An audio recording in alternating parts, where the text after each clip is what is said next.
Hello and welcome back to the sim. We're jumping back in with the Vision Jet shortly after moving away from where we were. The weather's moved in, and so we want to get this VNAV RNAV flight in the bag. Let's go ahead, jump inside. Now, one of the things that we talked about was you do need to keep the VNAV screen after you enable it, leave it open here on one of the GTCs so that it can continue its calculations. This will be removed shortly in a hotfix, but until then, please leave this open, otherwise your plane's not going to descend. So today we're going to be doing a flight from CYGK over to CYOW, making it really quick. So when we look at our flight plan, we're going to be taking off of CYGK. We're going to be departing runway 19 because the wind is coming from the north today. We're going to be picking up the Capital 5 arrival starting at LSUB. So when we look at that, we're going to hit LSUB. We have to be not above flight level 230 when we hit Canic. We're going to be aiming for about flight level 210 on the climb out to see if we can make it. Now at Lanark, because we're going to be going into runway 7, because the winds are showing 070 currently, we need to be not above 10,000. So we're going to go ahead, slap in 10,000 as our VNAV restriction, and then we're going to want VISL at 3,000. Now what you're going to see on the RNAV approach is from VISL, they recommend 3,000 to a Mobi at 1,700.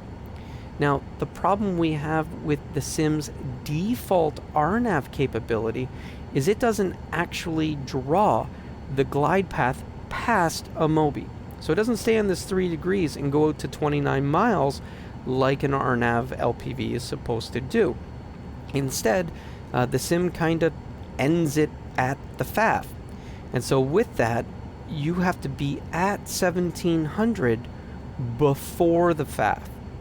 So what we're going to learn on how to use the VNAV until later when the working title comes along, or the refresh working title, is we want to use the banana and VS to get ourselves down to 1,700 so that we can capture that glide path.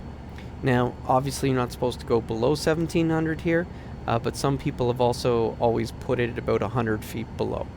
The second thing that's very important is going to be that the baro is correct. So we need to make sure that our baro is set correctly as we're doing our approach into Ottawa, otherwise we could be high. Okay, so with that information out of the way, what we have to do now is enter our flight plan. So from our flight plan, what we're going to do is we're going to go to our origin, and we'll just hop in a little bit closer for everybody.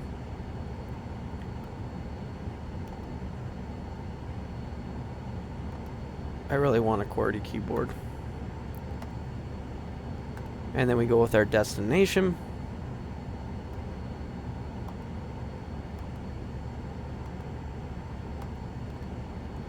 And even if there was an en route waypoint, I would always jump to procedures first. I would select my departure, which there are none out of Kingston.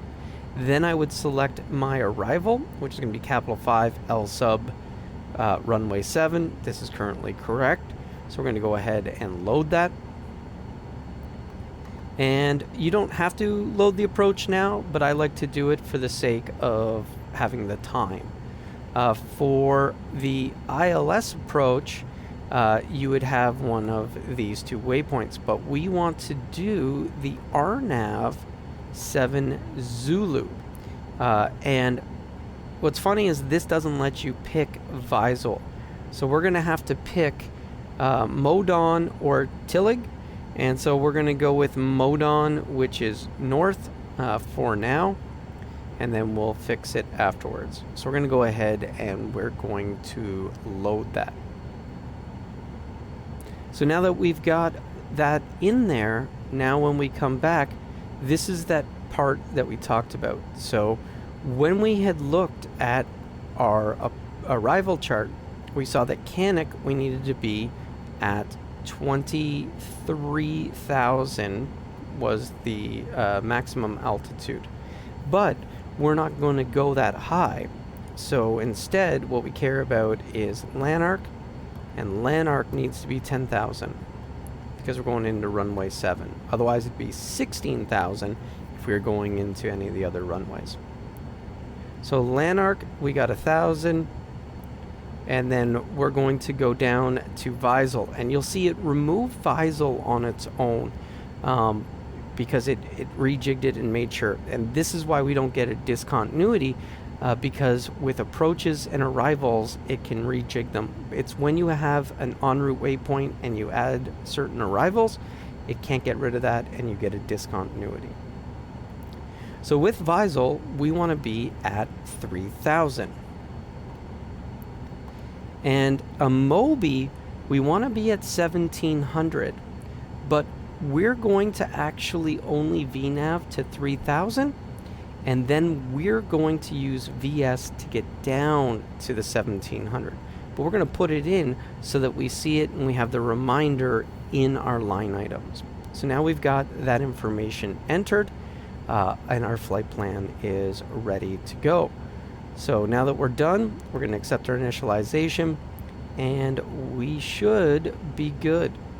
We want to make sure that we get our speed bugs. We want our takeoff bugs all set.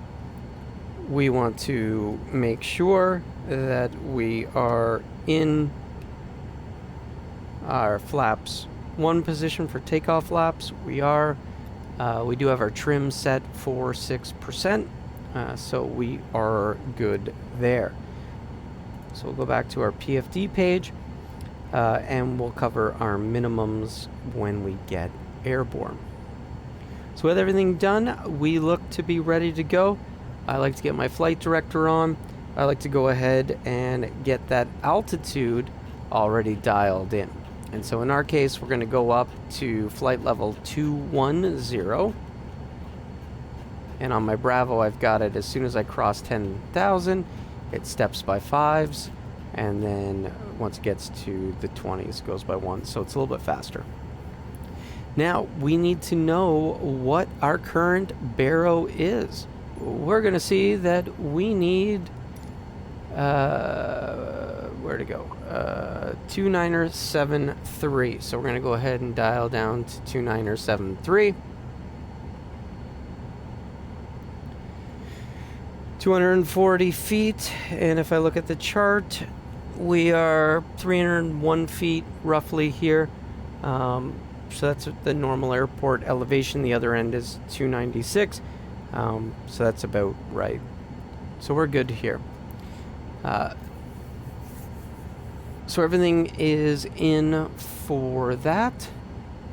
We're going to go ahead and get rid of our parking brake.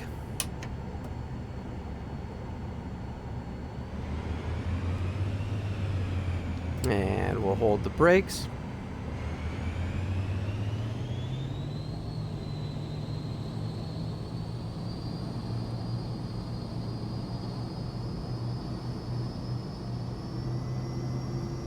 Set takeoff thrust. It's set to the bug.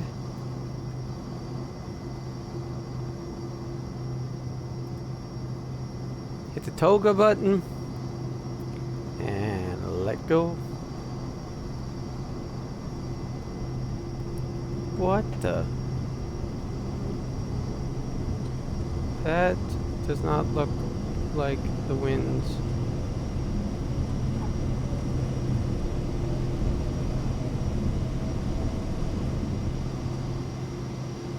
Whoa. It is bumpy getting out of here. Alright, gears going up. Flaps are going up.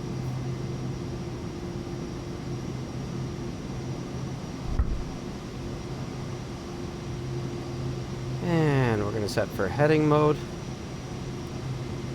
And we're going to go for flight level change. And we want to aim for 165. We're going to start our right-hand turn.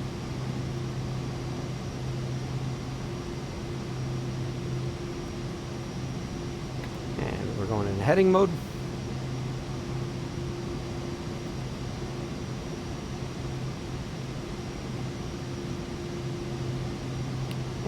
back into MCT.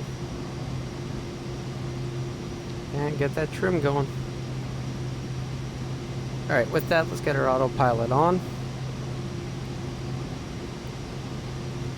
And because we have to use it down here, we're going to go ahead and go auto throttle. We're going to keep it in FMS. Let's go into climb mode, and it will do 165 on its own. And we're going up to 21,000 feet.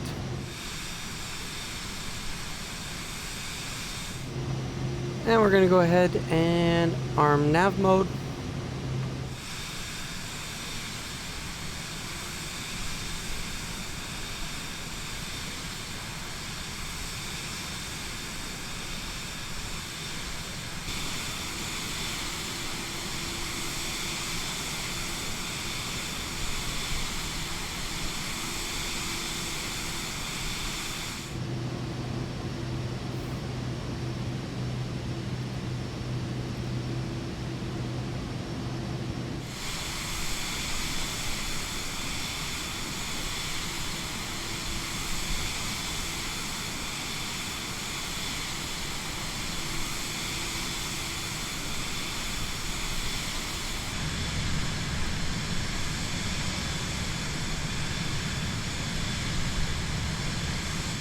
So as we're preparing to come up to 18,000, we want to make sure, of course, we set our standard baro.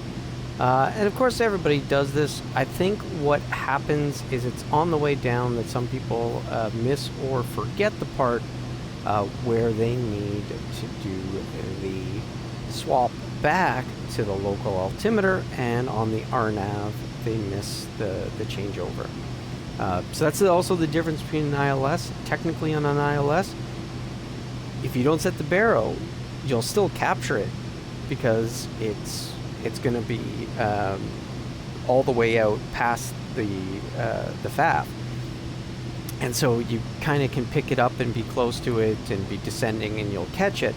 Whereas because this RNAV is not extending like it's supposed to, we run into this problem.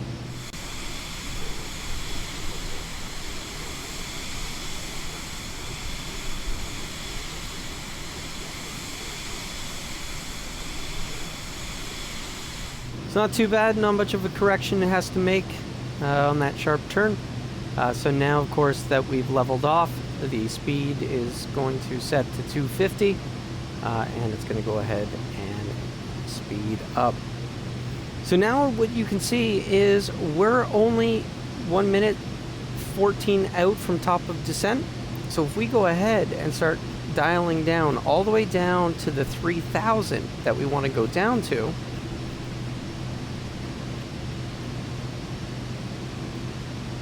you'll see nothing changed. It holds there.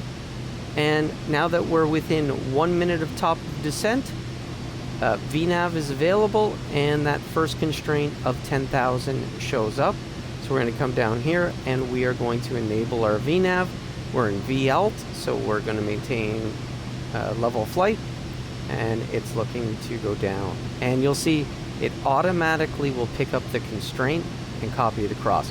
This isn't normal behavior, but it's what it needs to do because of the mod and applying VNAV to it in this manner. So it's what we've got for now. I think it's really good. This is obviously not perfect, but it is a happy medium to tide us over for the next month or two until a U1 releases, and then they're able to integrate it. So now that it grabs its path, it's going to go ahead and start its descent. Now, one of the things I like to do here is I actually like to go into manual speed mode and dial it into about 235, 240 instead of 250, and then don't have to worry too much.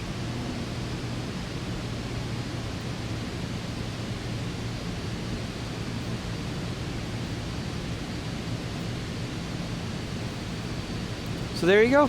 That's it. We're on the descent. We've got auto throttle, so that's managing that. We've got our VNAV that's going to follow our path.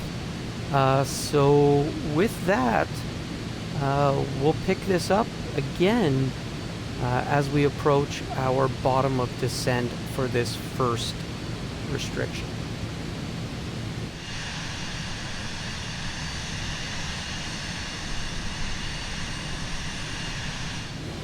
So we're about a minute out from the bottom of descent.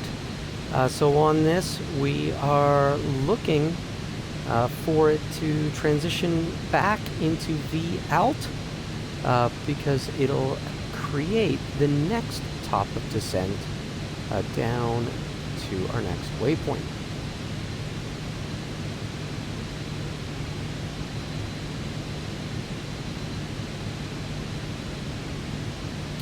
And it happened so fast that it calculated the user waypoint.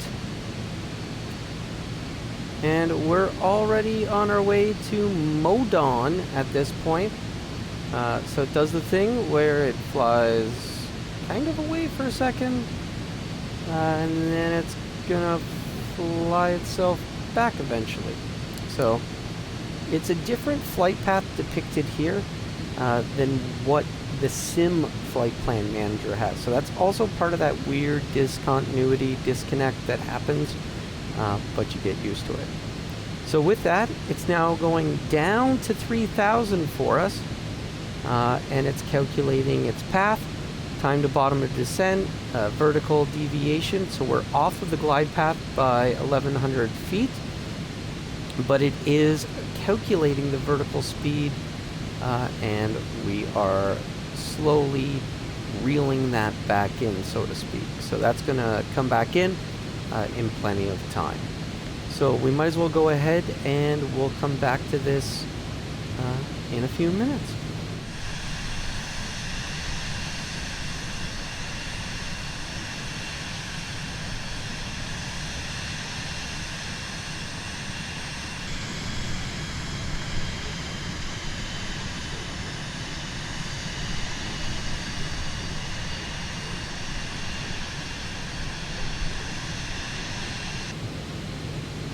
And here you can see again, it's deviating from here, but you can see on the flight path vector of the HSI that it is reeling in, and it looks like it's some kind of extension of this that it's trying to capture.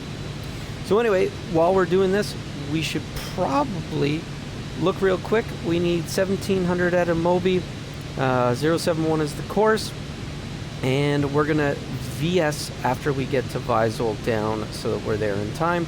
And of course, 21.15 is the ADIS. Whoa! That live weather just kicked in something ferocious. Oh, let's go ahead and speed back. We're going to get back to 200 knots for now.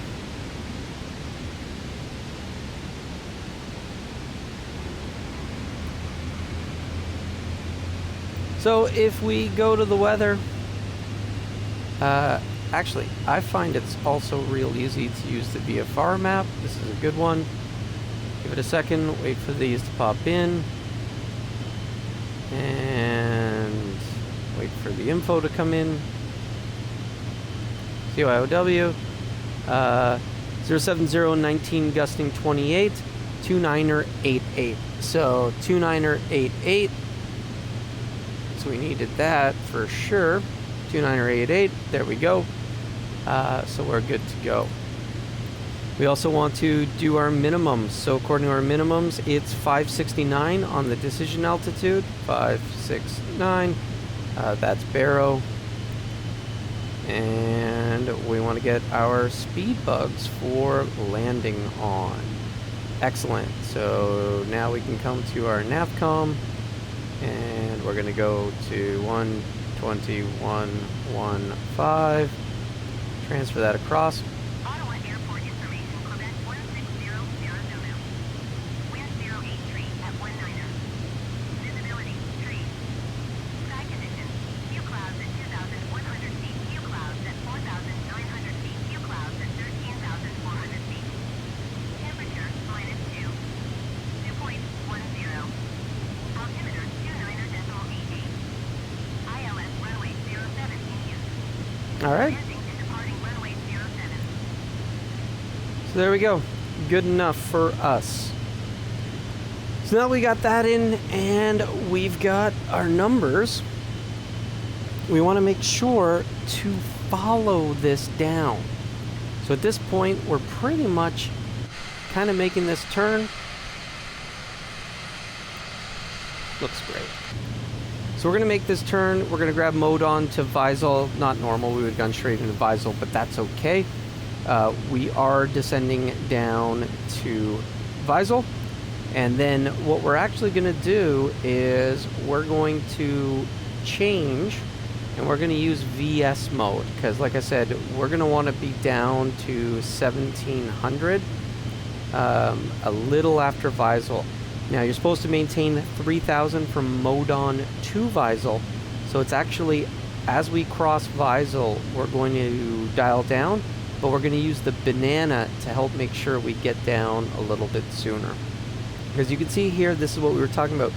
It doesn't paint the glide path all the way out, so the diamond is way down below us when technically it should be way up here at this point. But again, that's the point. It doesn't map, it doesn't draw out to 29 miles like it's supposed to.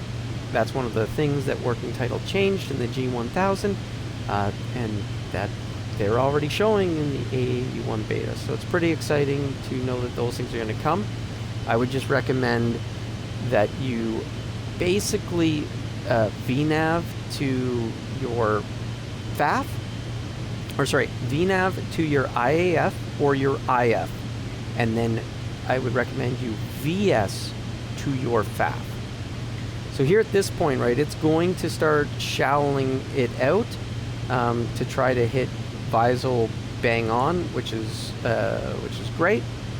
However, you could also come out of VNAV at this point and stay in VS. So just by coming out, it reverts to VS mode. So we're going to go 900 feet. Well, yeah, 800. So we're just doing this so that the banana, we can see where we're going to go. And so that we capture it a little bit sooner. And the only reason for wanting to capture it a little bit sooner is so we can set up the next part a little bit quicker. So we're going to go ahead and come back to 160.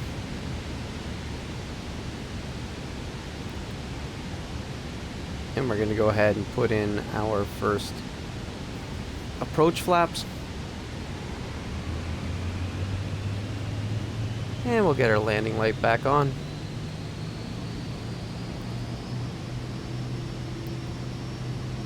And turn the guy's lights off. So there we go. We are nicely coming down.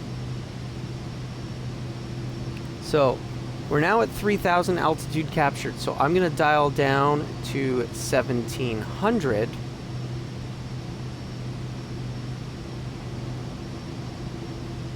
And once we switch over, we start the turn.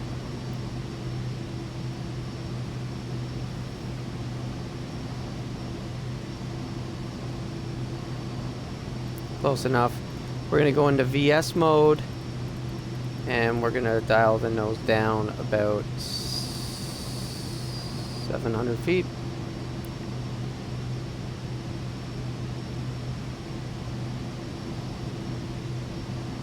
We're going to come back to about 120.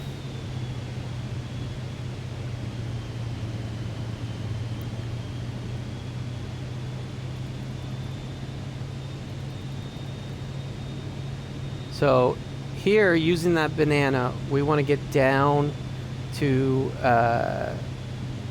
you could go to 1600 to try to be below it. Again, it's all about where we think it should be. So we'll stay at 1700. And at 1700, see how that glide path is like starting to come in? It's coming up because we're going to meet it at 1700. So yeah, so as we get there, You see there's a reason for wanting to get down as quickly as possible. And this is where sometimes setting it to 1,600 feet is probably better. Because you need to get below it to capture it. So it's a little bit of a pain, because really we should be able at this point to arm approach mode, because it would have been above us. And here now it's going to be above us.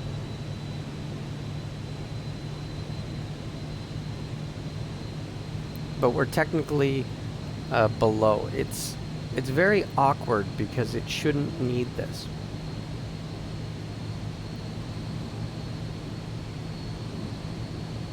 So we're going to intentionally go into nav mode and then go back into approach to arm the glide path now that we're below. So this is, again, this really problematic thing that we're having to deal with. So is what it is. The preference would be to stay with ILSs if you can keep to them, just because they draw out, and then hopefully we'll deal with this soon enough. Otherwise, you have to kind of get down before the FAF and make sure that you're coming in below it, which of course is not really where we're supposed to be.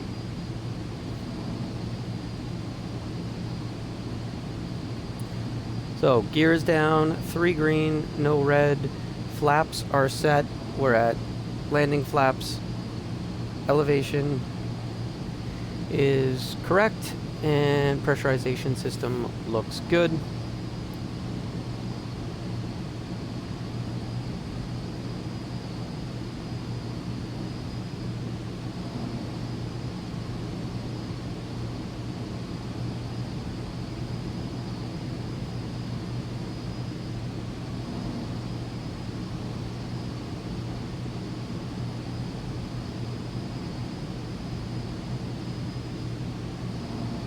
And glide path captures, since we captured from below, so now it's going to ride the glide capture.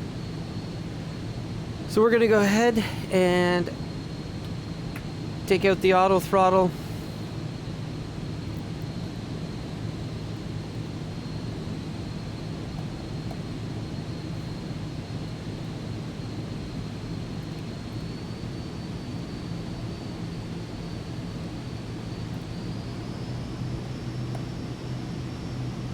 And now I can't control my speed. Oh, yes, I can. We're good.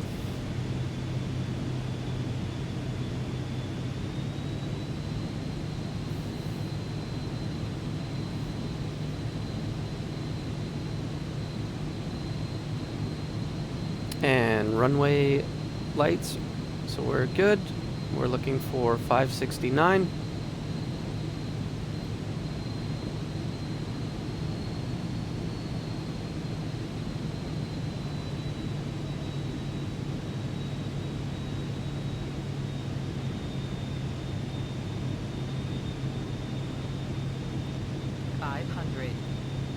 Five hundred.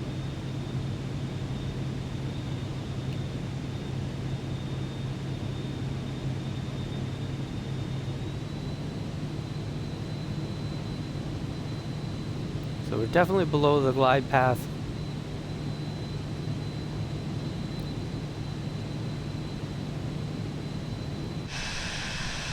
Oh, looks good.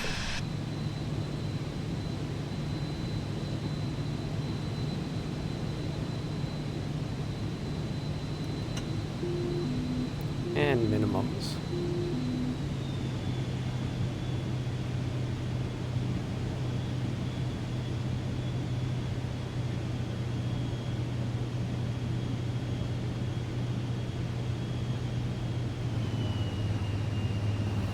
It's gusty.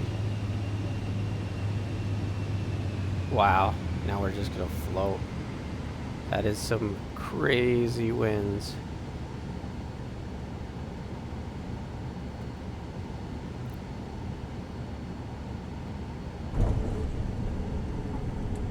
Wow. We were almost not moving. Ground speed of 40 knots when we touched down. Yeah, we might as well get off at...